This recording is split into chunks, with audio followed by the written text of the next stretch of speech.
Estamos aquí de vuelta, seguimos con estas apasionantes jornadas que nos están haciendo que se nos pasen volando gracias a estos grandes ponentes que nos ilustran y nos emocionan, ¿no? Es una jornada en la que, como ha dicho antes Carlos, va de resultados que son complicados, pero sobre todo porque implican a las emociones y nos sitúan a los profesionales que hoy estamos aquí ante toda ese aluvión de retos, de necesidades en las que es imposible ser impermeable a todos esos sentimientos que genera. Para abordar el importantísimo papel de los tutores y los centros educativos que deben tener en todo este proceso, tanto con el alumnado y los iguales, lo vamos a hacer con la ayuda y la reflexión de dos docentes de nuestros centros educativos, en los que tenemos representadas a las dos etapas, etapa de educación secundaria mediante María Gatón Lasera.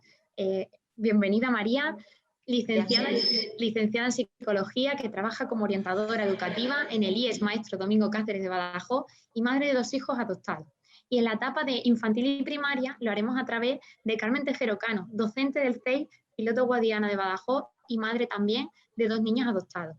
Voy a dejar en manos de sus verdaderas protagonistas, así que cuando tú quieras, María, puedes comenzar la ponencia. De acuerdo, muy bien. Pues gracias, Pilar.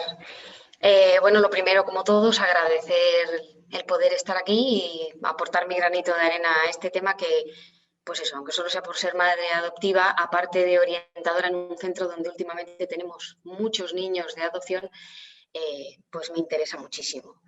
Y antes de que se me olvide también, querría solicitar ya de paso unirme a la petición de que a ver si se incluye a todo este tipo de alumnado en la normativa de atención a la diversidad, ya que ahora vamos a tener, se supone, un nuevo desarrollo con respecto al alumno. Muchas de las cosas que yo tenía preparadas en el guión las han ido diciendo los compañeros que han ido interviniendo con anterioridad.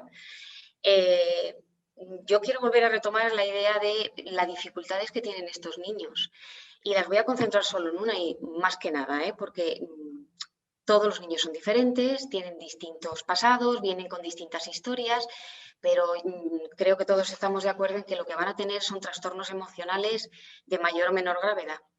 Eso les genera, o eso viene generado por inseguridades, miedos, las pérdidas que han sufrido a lo largo de unos años, de pocos años en muchos casos, ¿no? Hasta que han llegado a nuestros hogares. Y cuando llegan a nuestras casas, lo principal que hacen, vamos, inmediatamente nos los hacen llevar al colegio. Yo por lo menos hablo por mi experiencia. Hablamos de una mochila y además Carlos la acaba de mencionar. Yo cuando estaba reflexionando decía, no, una no. Los niños adoptados yo he empezado a pensar que llevan 2 mochilas. Una la llevamos todos y la vamos cargando con experiencias, con las vivencias. Los niños adoptados, ya cuando nos llegan a nosotros, traen una que está cargada y atiborrada. Y entonces los llevamos al colegio y para hacernos una idea, yo voy a además hablar un poco de las 2 etapas, aunque soy de secundaria sobre todo. Nos encontramos con que los ponemos en la misma línea de partida para la misma carrera, solo que de repente a ciertos niños, tú y tú y tú, los vamos a colocar al fondo. Se van a ir varios metros más atrás. A lo mejor como nos descuidemos hasta 1 kilómetro.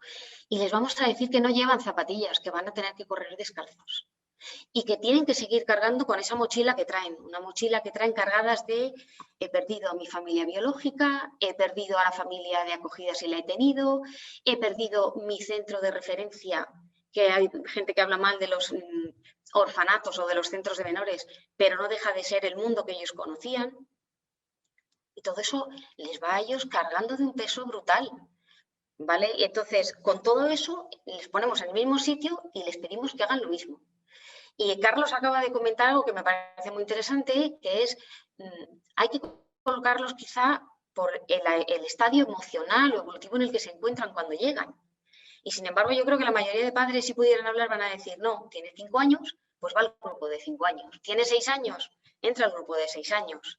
Que resulta que ha llegado en febrero, pero le corresponde estar en primero de primaria. En este caso hablo de una niña que venía de un país del este, con lo cual, para empezar, no tenía ni idea del castellano, cuando sus compañeros ya leían y escribían. Eso implicaba que al año siguiente o repetía o ¿qué hacía? ¿Pasar a segundo sin saber leer y escribir? La niña, evidentemente, en clase la conducta estaba siendo muy disruptiva. me iba a decir la inspección, igual no es políticamente correcto el caso, es que dijeron, te tienes que quedar en primero de primaria.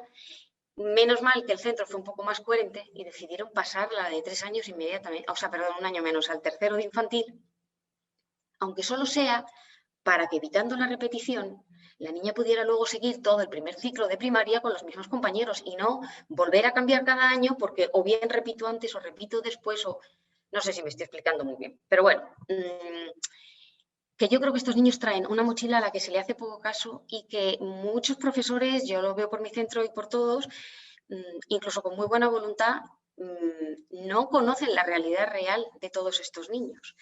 Para hablar de qué se espera del tutor, y porque yo sé que tengo muy poquito tiempo, porque lo tengo que compartir con Carmen y con también testimonios de adoptados, voy a poner 2 casos que son reales, ¿de acuerdo? De 2 tutores, 2 tutoras en este caso. Implicadas, porque estoy seguro de que, bueno, voy a hablar de una de ellas, acoge a un niño adoptado que le llega tarde, un poco tarde, un par de meses con retraso, formadísima, con muchísimas ganas de trabajar, y resulta que ahora cada vez que esa madre llegaba al colegio a recoger a su hijo con toda la ilusión del mundo, una madre muy novata, se encontraba que en la puerta se paraba el reparto de niños pequeños, pues estamos hablando de 3 años, 4 años, para decirle, hoy tu hijo hoy ha hecho esto y ha hecho esto, se ha levantado a mitad de la asamblea, ha roto la ficha, ha empujado a fulanito, le ha quitado un juguete al no sé quién, se ha quitado los zapatos, se ha hecho. Y empieza la madre, pues claro, se va con su hijo agobiada. Al día siguiente vuelve y le vuelve a pasar lo mismo. Y le vuelve a pasar lo mismo. Y le vuelve a pasar lo mismo. Ya llega un momento en que dices, me aterra ir a buscar al niño, voy a esperar a ser la última madre. La tutora posiblemente lo único que pretendía era intentar ayudar. Y cuando en algún momento se dijo, bueno, ¿y qué hacemos? Vete a un especialista o a ver si le dan una pastilla.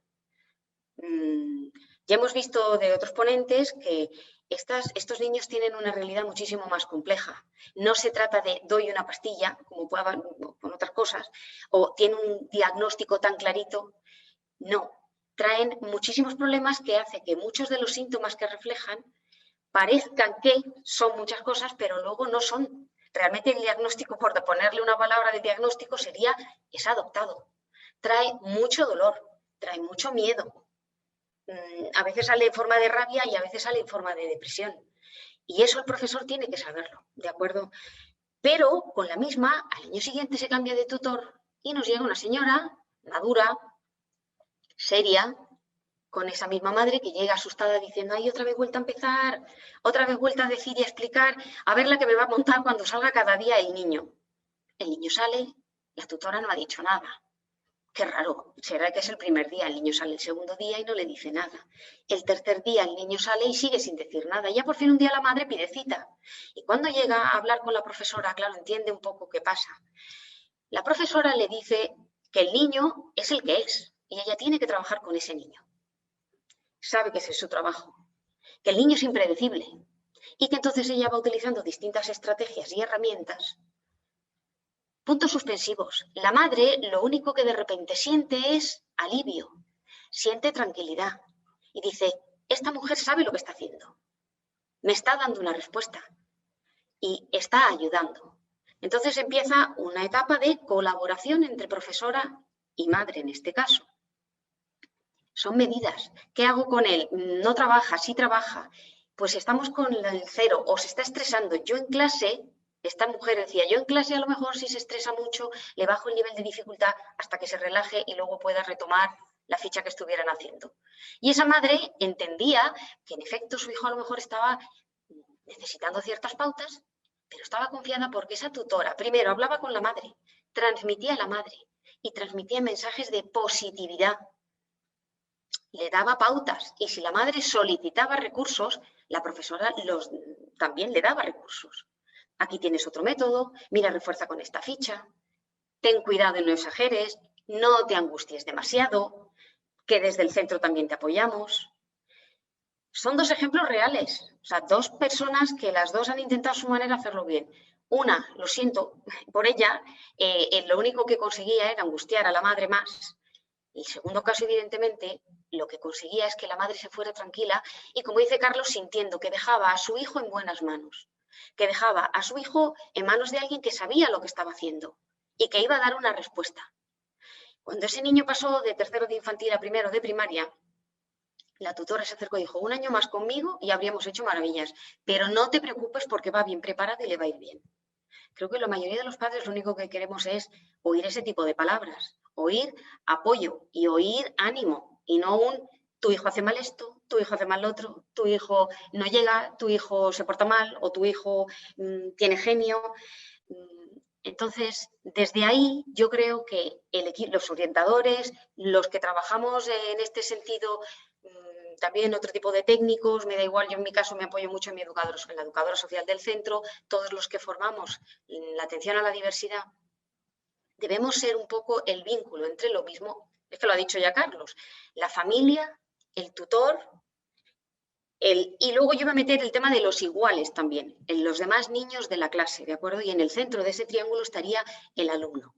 Entonces, la relación con padres y tutores, yo creo que en la secundaria es más con el profesor que tenga más capacidad o más empatía.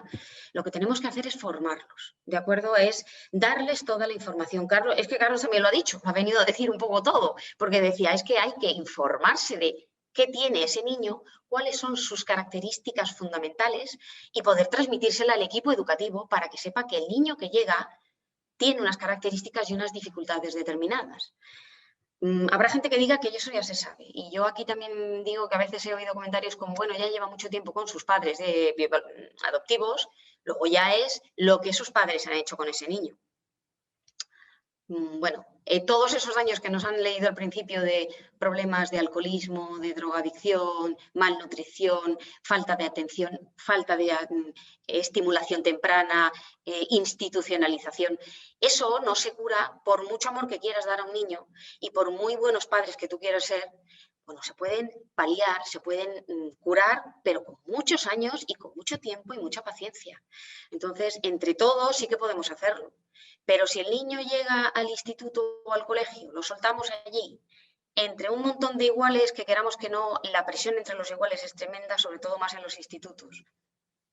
Y el profesorado no tiene suficiente formación o información, pues nos va a cojear, iba a decir, el banco. ¿De acuerdo? Entonces, la forma de trabajar yo creo que es haciendo reuniones. Creo que en los institutos, como hay orientador, el orientador puede encargarse de hacer entrevistas con los padres, por lo menos yo es así como lo hago, unas entrevistas con los padres donde yo solicito la información que creo que me es esencial para saber cómo funciona.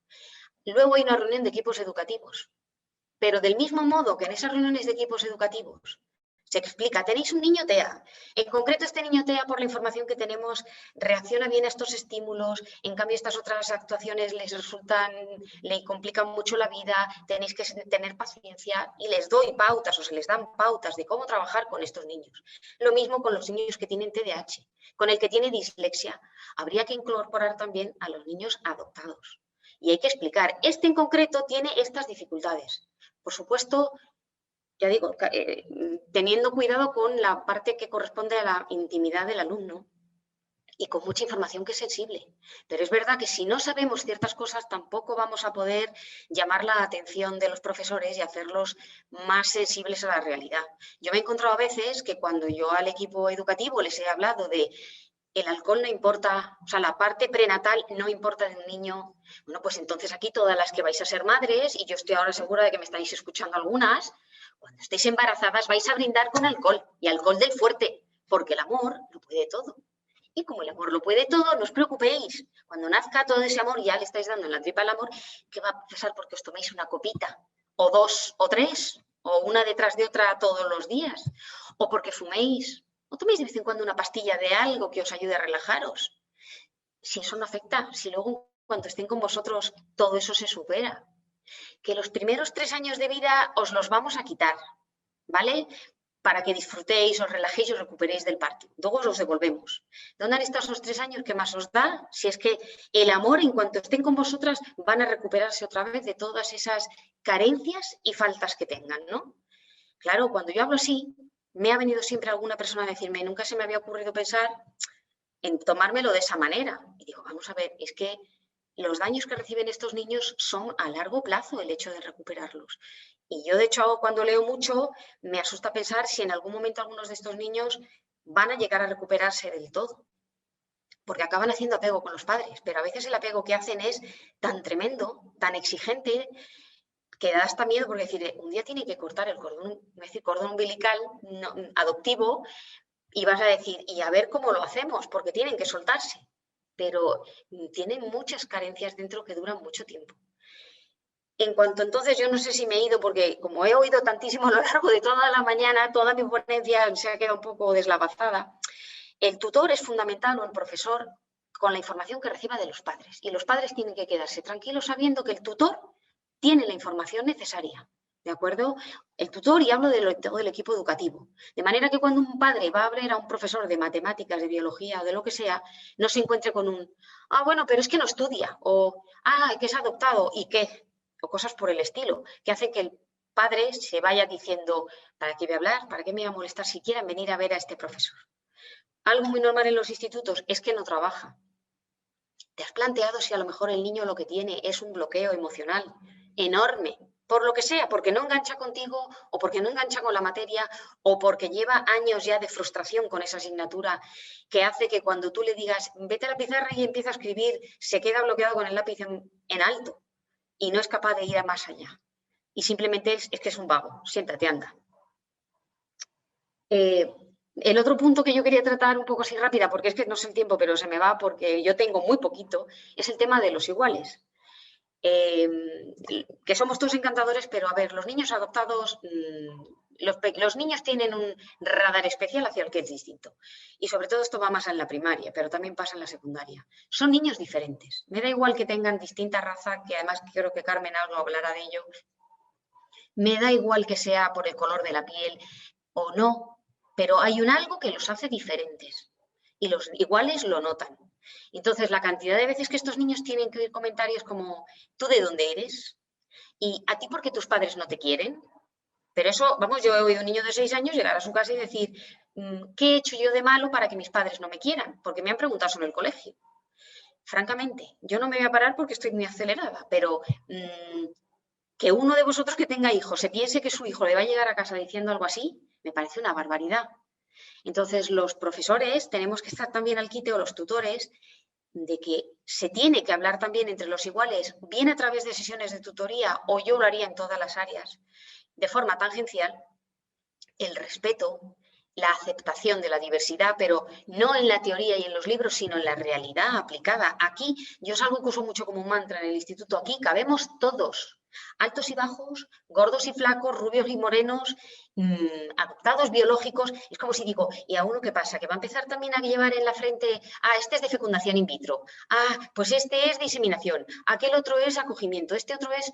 Cabemos todos y a partir de ahí vamos construyendo. Y eso lo tiene que demostrar mucho el profesor y estar muy atento en el aula, porque a veces los niños, también alguien lo ha comentado antes, no sé quién ha sido, si ha sido Carlos o si ha sido José o quién, alguien comentaba que los niños no van a decir al adulto muchas veces lo que les pasa. Unos porque reprimen y se lo callan, y otros ya me parece que me va tocando y ya termino, y otros porque, por el contrario, intentan olvidar o superarlo con una extraversión y una alegría que es ficticia. Y entonces hay que atender a pequeños rasgos que nos den pie a entender que algo está pasando, ¿no? No nos lo van a decir, y en parte yo creo que es por esa desconfianza que han creado hacia el adulto, que creo que tienen toda la razón, ¿no? Porque los adultos les han ido fallando, los hemos ido fallando muchísimo. Voy a dejar la palabra a mi... ¿Es eso, no, Adela? Sí, a mi compañera Carmen, que va a seguir reincidiendo un poco en esto. He ido muy acelerada, pero es que sabía que tenía muy poquito tiempo y no me iba a dar tiempo a terminar. Pero bueno. Todo lo que tenías que decir era muy importante, así que por eso daba esta pena cortarte, ¿vale? Porque sí. No te preocupes, porque Carmen también tiene muchas cosas que decir y nada, le paso el relevo a ella, ¿vale? María, cuando quieras. Vale. Gracias a vosotros.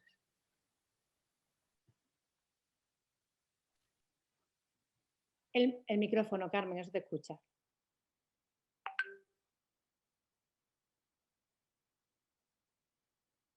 ¿Ahora? Ahora perfecto.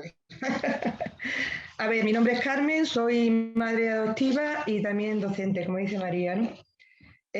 Coincido con María, sí, he tenido que reelaborar todo lo que tenía dicho porque anteriormente mucho de lo que tenía pensado ya se ha dicho, ¿no? Iba a empezar diciendo el primer contacto con la escuela y basándome, porque todo lo que voy a decir a continuación, lo que me dé tiempo, está basado en mi experiencia como madre de ir acompañando a mis dos hijos, tengo dos, una de casi 16 y otro de 14, pues eso, de irlos acompañando en las distintas etapas educativas por las que han ido pasando, ¿no? Y es verdad que el primer contacto, cuando llevé a Llanto, que es mi hija mayor, a la guardería, fue una cara de pánico, un llanto inconsolable, un día, otro, y eso no acaba nunca. Y diréis, mucha gente me decía, bueno, es que todos los niños lloran cuando empiezan la escolaridad o empiezan en la guardería, pero claro, no todos los niños parten, como hemos dicho, del mismo sitio, ¿no? Mi hija ya había habido dos pérdidas o dos separaciones, en el caso de mi hijo 3, porque lo abandona o lo separan de su madre, que me gusta más la palabra separación que no abandono, aunque ellos lo sufran como abandono, a un orfanato. Y del orfanato pasó a otra casa de acogida de la ECAI. Y después llegamos nosotros. Entonces son 3 pasos importantes que, ¿cómo no va a estar esa criatura aterrada cuando la llevas a la guardería? ¿Qué es lo que piensa? Porque toda la experiencia previa que ha tenido han acabado como han acabado, pues no va a ser esta la excepción, ¿no? Entonces, no, me dolía mucho oírla llorar y verla cuando la dejaba, pero me dolía mucho más cuando la iba a recoger y que era una indiferencia tal, me volvía la cara con lo mica que era, y es que decía, no quiero saber nada de ti, o sea, ¿para qué me voy a pegar a ti si yo sé el resultado? Entonces, lo que quería transmitir con esta anécdota o con esta experiencia es que lo que me dice María son algo que les... una característica con la que van a vivir de por vida, que es la inseguridad y el estado de alerta con la que viven continuamente. Y no es solamente en ese periodo, a lo largo de los años se van sucediendo miles de anécdotas, ¿no? El dejarlo de vista en un segundo en una calle de un supermercado porque te pongas a ver un producto en concreto, ves la cara y entran en pánico. Que vayas 5 minutos tarde a recogerlos en la escuela, lo mismo, les produce una inseguridad tremenda. Estás jugando en el parque y estás con un ojo en lo que está haciendo y con otro situándote y que no, tú procuras no moverte de ahí. Entonces, vivir con eso, pues lógicamente es complicado para ellos. La personalidad insegura, lo que decía, es algo con lo que el docente tiene que estar muy concienciado, ¿no? Porque esto se puede reflejar a lo largo de todos los aprendizajes. No, creo que no se ha hablado, o Rafa no ha hablado, del déficit cognitivo acumulativo. Y yo quiero hacerlo. Hace referencia a aquellos niños y niñas adoptados que tras aprender el nuevo idioma con relativa facilidad iniciar la escolaridad sin ningún problema aparente, a medida que avanzan los cursos se van quedando rezagados. ¿Por qué ocurre esto? Pues ya se ha dicho, pero no me importa repetirlo. Pues porque ha habido una falta de estimulación en los periodos sensibles de aprendizaje, que es la fase preadoptiva, y una pérdida del primer idioma en la necesidad de adquirir uno segundo, que sería la fase posadoptiva. Con frecuencia oyes decir, y yo lo he vivido en primera persona, qué bien habla con el poco tiempo que lleva aquí. Y incluso un director de un banco me dijo, es que tiene un acento extremeño, y yo decía, ¿qué acento querrá que tenga este hombre, no? Bueno, pues, ¿qué les pasa? Pues que el segundo idioma lo adquieren de forma funcional, no les vale para pensar. ¿Por qué es tan rápido la pérdida, el tiempo que pierden su primer idioma materno, que es asombroso? Alucinaríais. Quienes sabéis de lo que hablo me entenderéis, ¿no? Entonces, hay una etapa intermedia en la que no hay un lenguaje para pensar, porque las estructuras lingüísticas, sabemos que el lenguaje es la base del pensamiento. Las estructuras lingüísticas que podían tener con 2, 3 años, que es la edad que llegan, que me llegaron a mí, y lo poco que han aprendido a pensar de esa forma y con ese idioma desaparece por completo, pero es que no podía hacer ni idea cómo. O sea, no recuerdan ni una sola palabra en una semana. Y el siguiente lo adquieren con una facilidad que en una semana ya tienen una conversación contigo. Pero claro, llegan a la escuela y ¿qué hacen? Eso les falla. Y de ahí vienen todas las dificultades que muchos presentan, ¿no? ¿De qué depende esto? Pues también de la edad a la que vengan. Dicen que los adoptados antes de los 18 meses, hacia los 3-4 años, se equiparan a los demás. Entre los 18 meses y los 3 años se equiparan al doble de edad de ser adoptados. entre los 4 y los 8 pueden necesitar de 7 hasta 10 años para equipararse. Y después vienen los que tienen más de 8, que estos vienen con muchos problemas, muchos menos problemas que los demás, porque el lenguaje, la lengua materna no la abandonan, les pasa igual que a los inmigrantes. Y aunque ellos no siguen manteniéndola, porque también es verdad que dejan de usarla, pero han aprendido a pensar en esa lengua, la mantienen y entonces no lo olvidan y no tienen esa dificultad. El segundo idioma lo adquieren de forma coloquial para comunicarse, pero no es lo mismo, ¿no? En el primer caso de los inmigrantes sería un proceso sumativo y evidentemente en el de los adoptados sería un proceso privativo. La lengua materna desaparece de un plumazo y sí, adquieren con mucha facilidad una segunda, pero realmente es poco eficiente para pensar, ¿no? De aquí la importancia de la adquisición del lenguaje en los primeros años de vida y de la información que tengamos del alumno. ¿Qué perfil tiene este alumno con déficit cognitivo acumulativo? Pues tiene falta de habilidades y estrategias cognitivas que sean adecuadas a su edad, déficits atencionales y de concentración, problemas de percepción, de memoria, lagunas de conocimiento, problemas en matemáticas por el uso inferencial del lenguaje, bajo razonamiento abstracto, poca motivación. La lista es enorme, baja autoestima, poca tolerancia a la frustración. Entonces, ¿qué es lo que habría que hacer? Pues en principio conocer y comprender. De aquí la importancia de la detección temprana. Ya en infantil debemos estar atentos si tiene un lenguaje pobre, un vocabulario restringido, si tiene dificultad para ordenar historias, si tiene una memoria frágil, si no aprende, si no se fija, si no relaciona nuevos aprendizajes, si no muestra interés. ¿Cómo va a mostrar interés? Pienso yo a veces, ¿no? Con las dificultades tan enormes que han tenido. Entonces, una vez que hemos conocido y hemos comprendido, pues habría que actuar. Hacer una evaluación por especialistas tanto dentro del centro como fuera, marcarse un objetivo, secuenciar unas metas y, por último, implementar medidas de refuerzo educativo en el aula. Las medidas de refuerzo educativo en el aula normalmente suelen ser refuerzos en áreas que no van bien. Si fallan matemáticas, pues le damos una hora más de matemáticas o en lengua. Realmente no se puede atender a todas las áreas en las que fallan, lógicamente, todos los aspectos curriculares.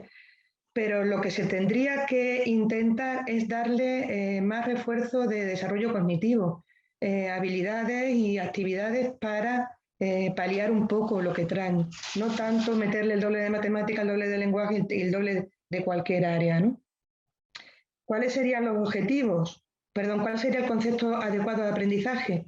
Pues en primer lugar, proporcionar experiencias de éxito. Están acostumbrados al fracaso y al no llegar nunca, que de verdad que mis hijos, que los tengo a los dos en tercero de la ESO, van al Instituto Domingo Cáceres, María es su orientadora, sabe de lo que hablo. O sea, esta es la frustración. Hace poco a mi hija le han quedado en la segunda operación una burrada de asignatura.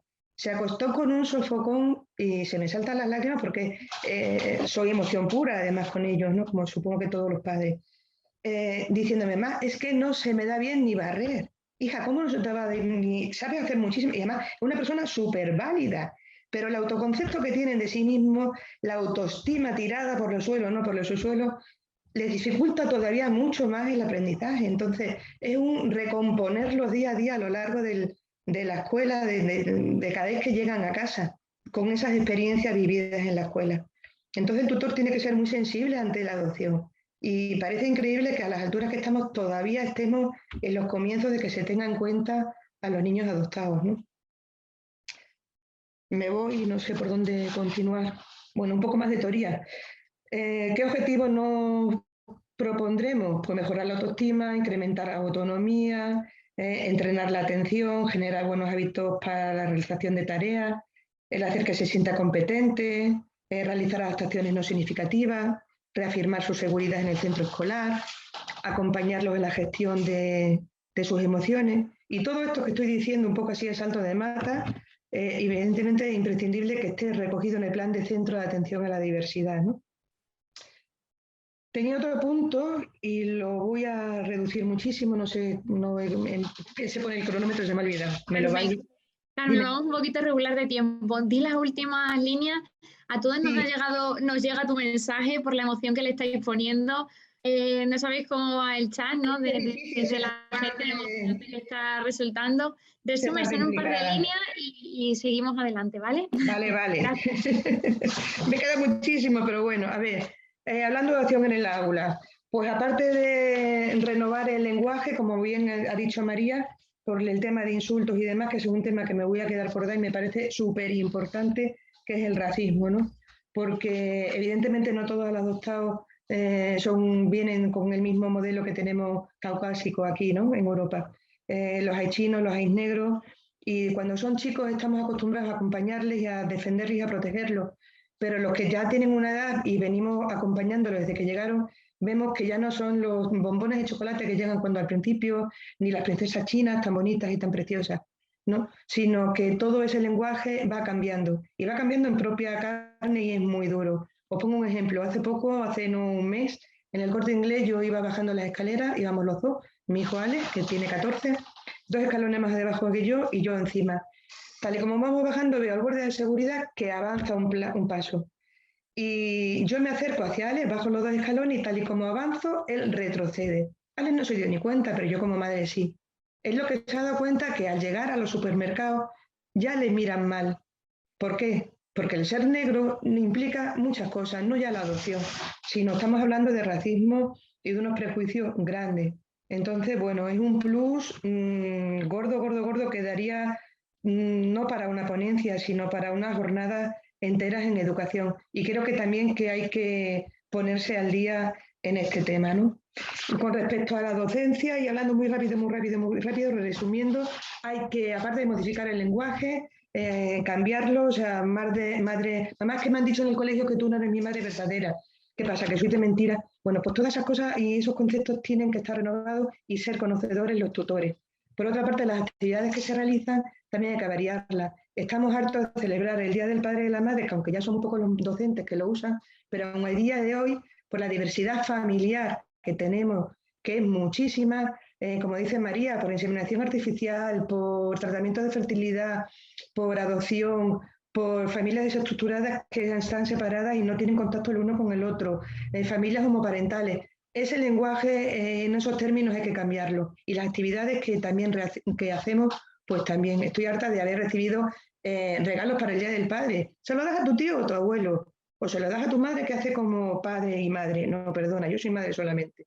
En mi casa no hay figura paterna y no hay padre. Por lo tanto, es absurdo que para quién hace esa actividad, para quién es, para el resto de los niños y para mi hija no. No, eso hay que cambiarlo, ¿no? El rellenar la ficha con datos de nacimiento, con llevar fotografías a la escuela de cuando eran bebés. Nuestros hijos adoptados, la mayoría, no tienen ese tipo de información. Por lo tanto, es una discriminación, ¿no? Esto ya sin hablar de los árboles genealógicos que se les pide, el uso del color carne, cuando la color carne es la misma, el color piel es el que es diferente y mis hijos no se identifican. Termino con un detalle de la escuela que me parece importante.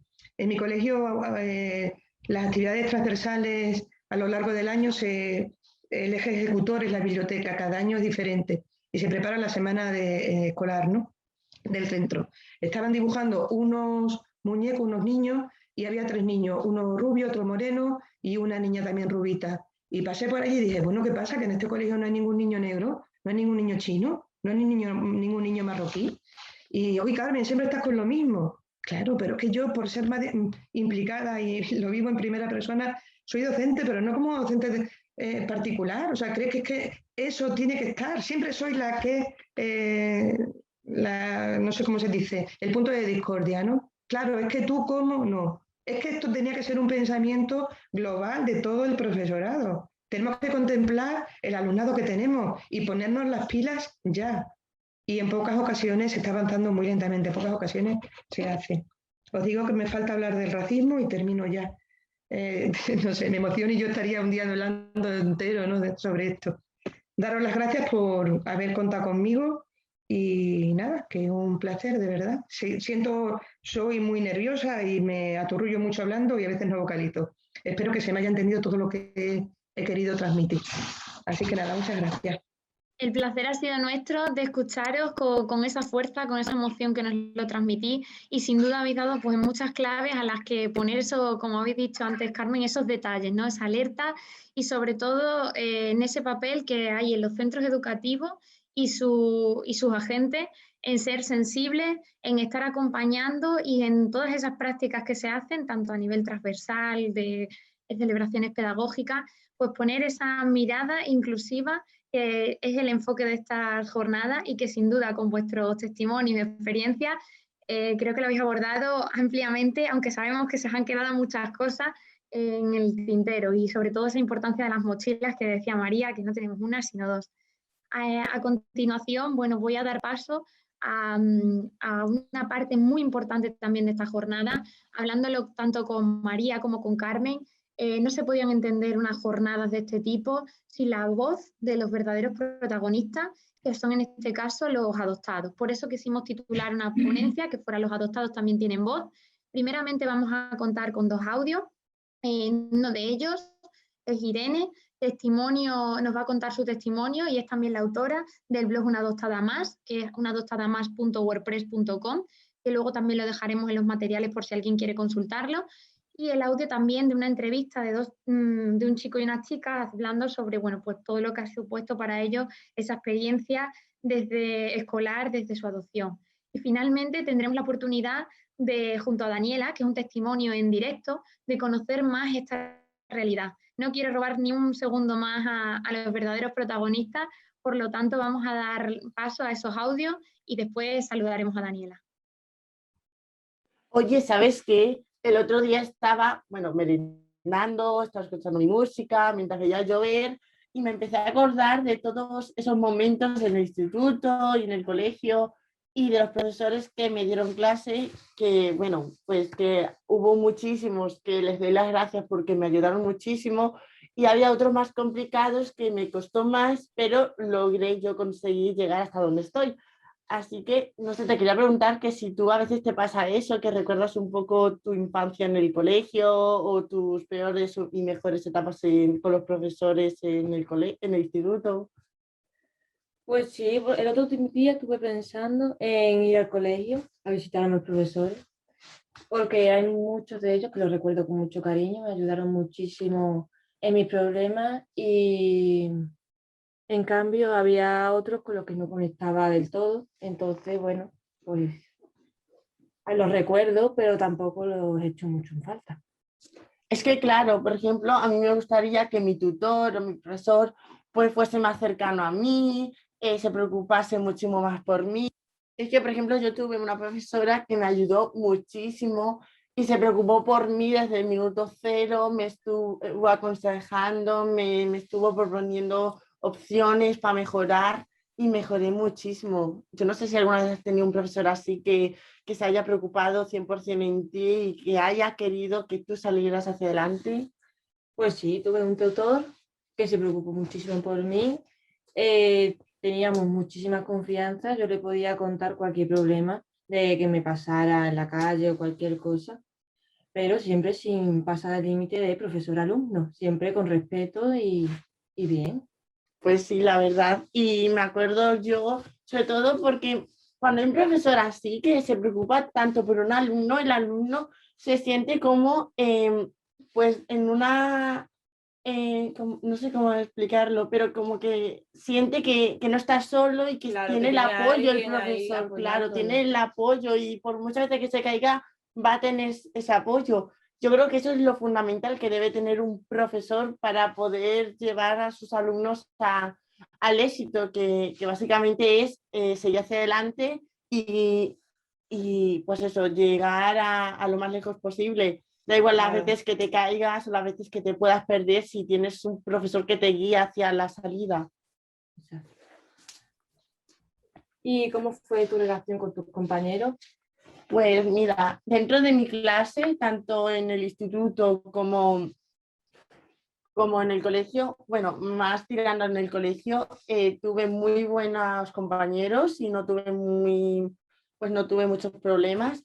Ya cuando llegué al instituto tuve muchos más problemas al ser un niño tan raro, tan blanco, tan rubio, pues la gente no entendía que fuera de otro país y también era muy distinto a los demás, por lo tanto eso me trajo a mí muchos problemas, pero después hubo otra parte del instituto, otra forma en la que yo ya aprendí a convivir con ello y como que dejó de ser un problema para mí.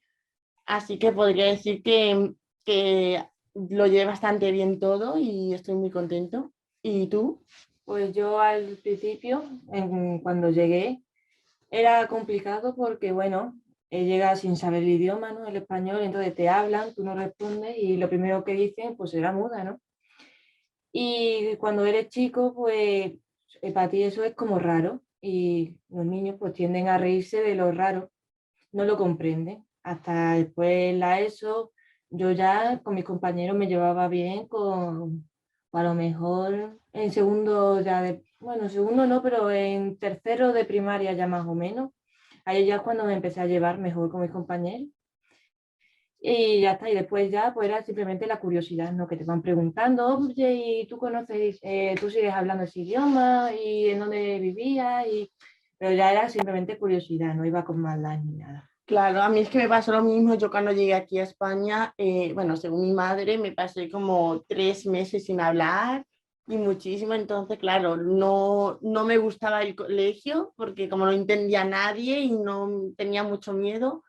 Pero nada, después ya como que yo creo que una persona se acostumbra ya a todo y ahí es cuando comienza como a crecer y a entender y ya a dar un paso más hacia adelante. Yo, por ejemplo, mis peores épocas fue en la ESO y en cuarto de la ESO me cambié ya de instituto y me fue súper bien, así que chapó por nosotros, la verdad. Y cuando tuviste un problema con tu compañero, ¿se lo contaste a los profesores? No, yo la verdad es que nunca he metido a los profesores en esto, no porque no quisiera, sino porque no me salía a decírselo ni a mis padres. Yo tenía un montón de problemas y la mayoría de las veces se han tenido que enterar mis padres por mis acciones.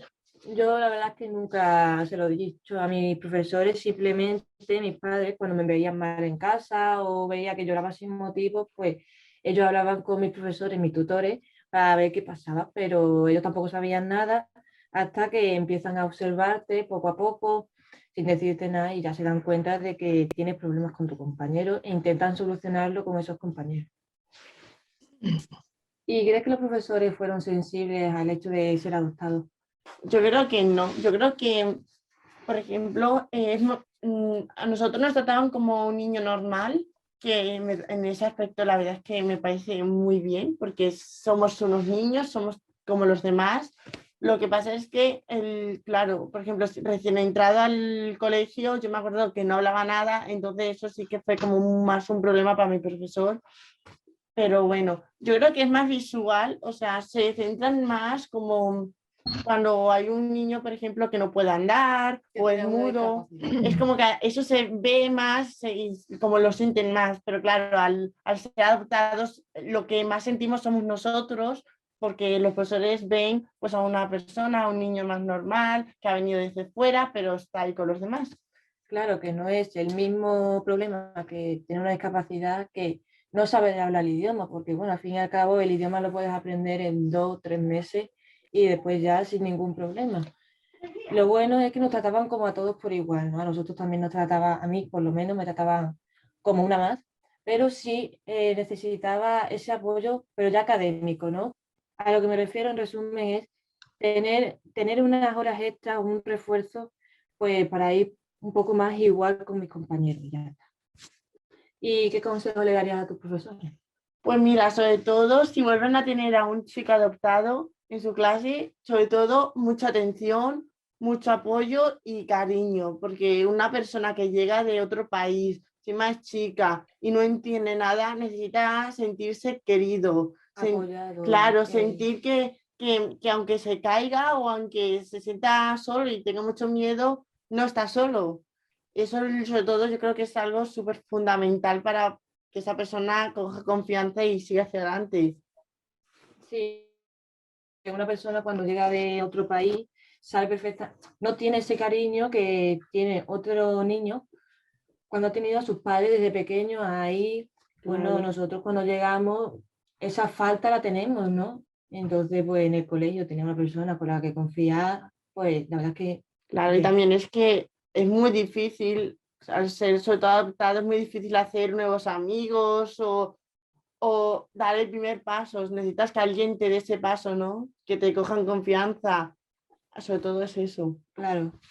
De verdad, es que me encanta hablar contigo de esto y recordar antiguos tiempos. Como que cuando creces te das cuenta de... Lo rápido que pasa el tiempo. Y no nos damos Exacto, cuenta. exacto. Y sobre todo de lo que hemos cambiado, ¿no? Sí. De nuestras experiencias y cómo somos ahora.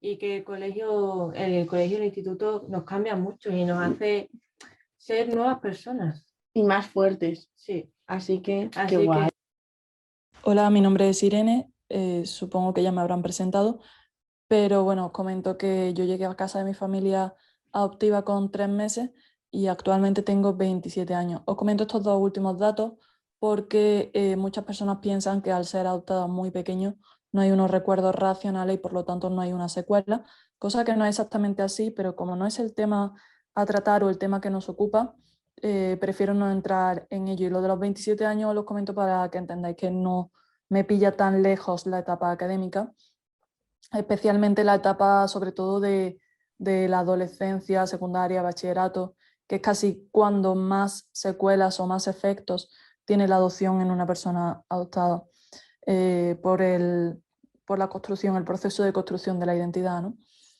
Bueno, os quería hablar de diferentes temas, no sé qué es lo que me dará tiempo, pero sí es verdad que quiero comentaros que yo no soy una persona racializada. Perdonad que no os pueda mandar un vídeo, pero se escuchaba bastante mal el sonido del vídeo.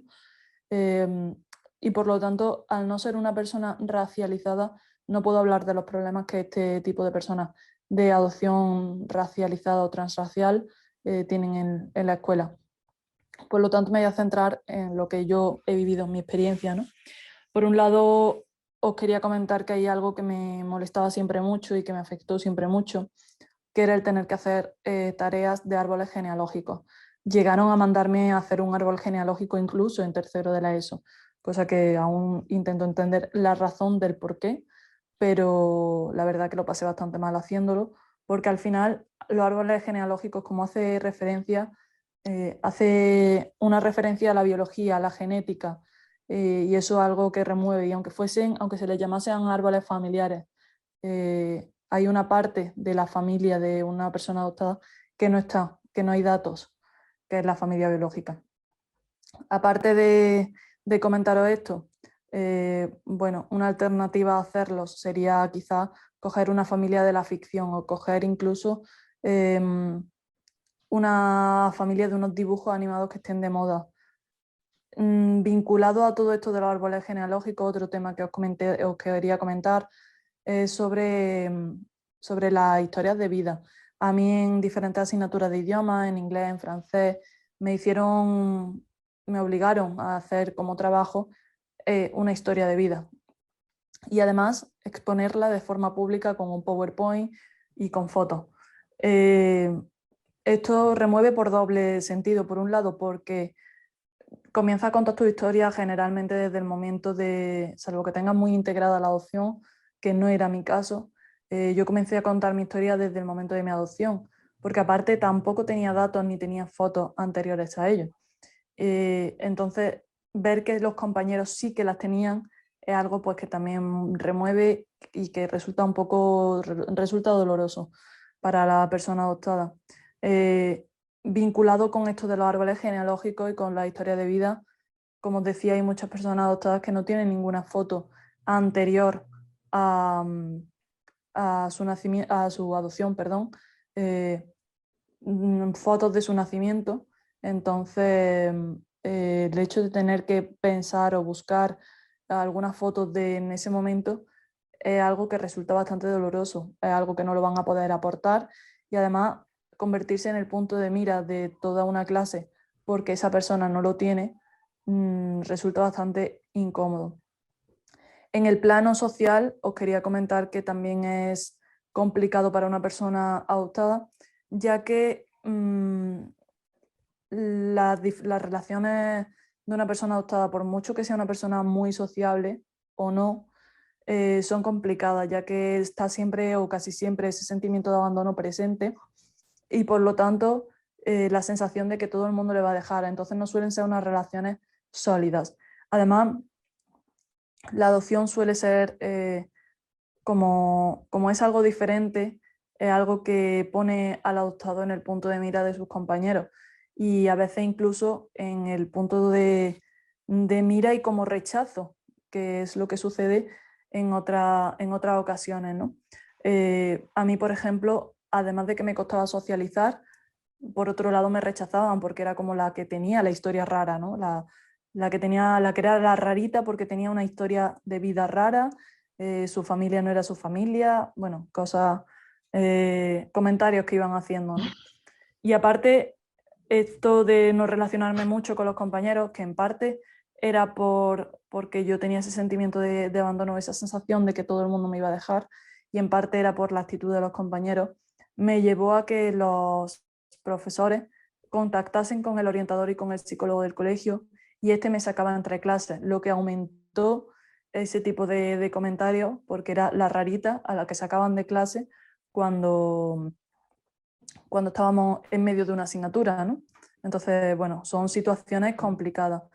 En el plano de la asignatura también os quería señalar, hay muchas personas adoptadas que por la adversidad temprana está demostrado que el cerebro no se desarrolla de la misma manera y por lo tanto en muchas ocasiones todo lo que tiene que ver con números, comprensión matemática, etcétera, etcétera, es complicado. Hay muchas personas que no son capaces, incluso conozco casos, que no es el mío, de personas que ni siquiera son capaces de aprender la hora. Entonces, bueno, hay que usar determinadas herramientas que, bueno, conoceréis como herramientas como tal, conoceréis vosotros seguro mejor que yo, que no me dedico a dar clases, no imparto clases, pero hay que tener cierta comprensión y entender que no es que esa persona no quiera aprenderlo o no es que no ponga interés o no es que no se entere o a la hora de resolver un problema de matemático no es que eso, que no ponga atención, al contrario, puede ser que esté poniendo muchísima más atención que otros compañeros, pero no sea capaz. Y bueno, habría muchísimos más temas que comentar, pero bueno, ya me he pasado un poquito del tiempo, así que cualquier cosa podéis también contactarme a través de mi blog, que hay una pestañita de contacto y me llegará a mi correo. Así que espero que vayan bien las jornadas, espero que haya servido mi testimonio de algo y os espero por allí, por mi blog. Pues muchísimas gracias. Seguimos ahora con Daniela, darte la bienvenida y decirte que sin duda tu experiencia nos va a sensibilizar hacia el aprendizaje que estamos teniendo de la mano de los verdaderos protagonistas. Bienvenida, Daniela. Hola, buenas. Gracias por darnos este espacio y hacer esta jornada tan importante porque sí es verdad que nunca se ha tratado de la manera que se debería tratar. Y bueno, primero de todo, yo tengo 21 años, lo digo para que sigo estudiando, sigo en el proceso de formarme como persona y me pilla bastante cerca el ESO y primaria. Primero que todo, quería hablar no solo desde mi perspectiva y de mi experiencia, sino un poco en global, porque cuando me dijeron de participar en esta jornada, enseguida pensé, está bien que yo os mande un vídeo y que os mande, pero si me veis a mí hablando, me veis como una persona, vais a entender de manera mucho más cercana. Entonces, por eso, voy a empezar a unas preguntas que me hicieron, que de la resolución, si cualquier cosa que me queréis preguntar, lo que sea, estoy aquí para preguntaros. Pero sí he tenido en mi época estudiantil determinadas problemas y demás con el tema de socializar. No ha sido mi caso, ha sido una persona que desde siempre he tenido facilidad a la hora de conocer a personas y sí es verdad que por circunstancias no he tenido un problema de bullying y demás, además de que a mí para mi facilidad el idioma fue algo que tenía el español, no tuve que aprender el idioma como tal. Entonces, partiendo de eso, partiendo de las facilidades que yo que tuve en ese momento y demás, en mi colegio yo me sentía bien, estaba a gusto. Sí, es verdad que había cosas y demás que debía pues reforzar, como el tema del lenguaje y demás, pero ninguna problemática. Sí es verdad que en el instituto, cuando he tenido un poco más problemas a la hora de, por ejemplo, el desconocimiento hace que a las personas quieran preguntar, pero preguntar no de la manera más correcta, no de la manera más mejor. ¿De dónde vienes? ¿Recuerdas cosas de tu pasado?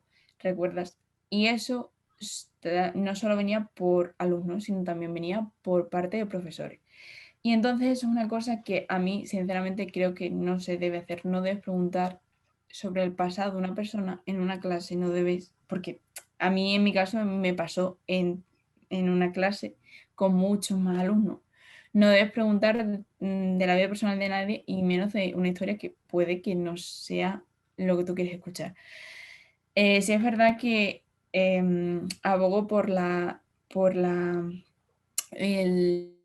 comunicación entre el tutor y el niño en cuestión, y yo hago una propuesta que es que cada niño dentro de su etapa escolar tenga un tutor, pero para los 6 años para los 6 años que dura la etapa de la primaria, y otro para toda la etapa de la secundaria, porque es una persona que va a ser tu persona de referencia, vas a confiar en él, vas a poder hablarle de temas y demás que no te sientes a gusto de hablar con otras personas. Entonces, si es verdad que esa persona de referencia que tú tienes, vas a confiar y vas a estar a gusto con ella. Además de que, sobre todo, de la etapa más primera, enseñar a los niños pequeños lo que es la adopción, lo que es, porque las preguntas de es que tu mamá no te quiere, es que tú... Eso, sí es verdad que yo nunca lo he llegado a sufrir como tal, pero es que yo no solo hablo por mí, hablo por mucha gente, amigos míos y personas que conozco, que han sufrido por el simple hecho de ser diferentes o por el simple hecho de tener para lo que no es convencional, y entonces eso es o sea, tú cuando lo escuchas es duro y no es bueno. Entonces, por eso desde las etapas más prontas de la educación, o sea, hacer charlas, hacer juegos, hacerle de las diferencias, de que un niño adoptado es querido, que un niño adoptado no es que haya sido desechado, sino, no, porque además es que yo lo pienso y le doy otra vuelta más. O sea, yo elegí a mis padres como tal y los quiero como tal, y ellos a mí. Fue un feedback que tuvimos que hace incluso más bonito el vínculo emocional y que tenemos, y el apoyo y que me han dado siempre y que me han dado demás. No sé si alguien me quiere hacer alguna pregunta, no sé si me queréis decir cualquier cosa, pero...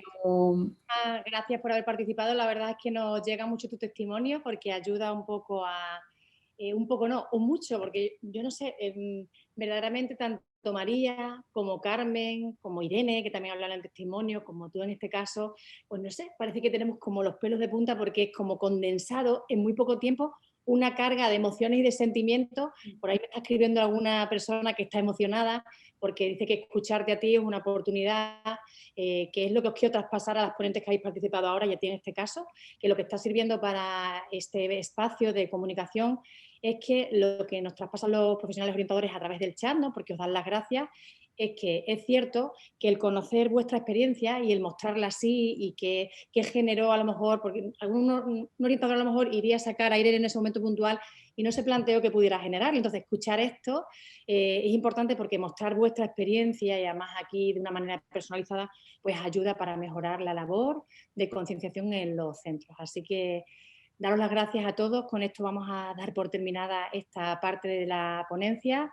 Lo has hecho muy bien, Daniela, tenías ahí ese miedo, pero enhorabuena a ti, enhorabuena María, enhorabuena Carmen, Muchísimas gracias, así que vamos a dar paso a la siguiente. Con cualquier pregunta que queráis lanzar y que no hayan podido contestar, lo hacéis en el chat porque os las hacemos llegar y para que os las contesten de alguna manera, ¿os parece?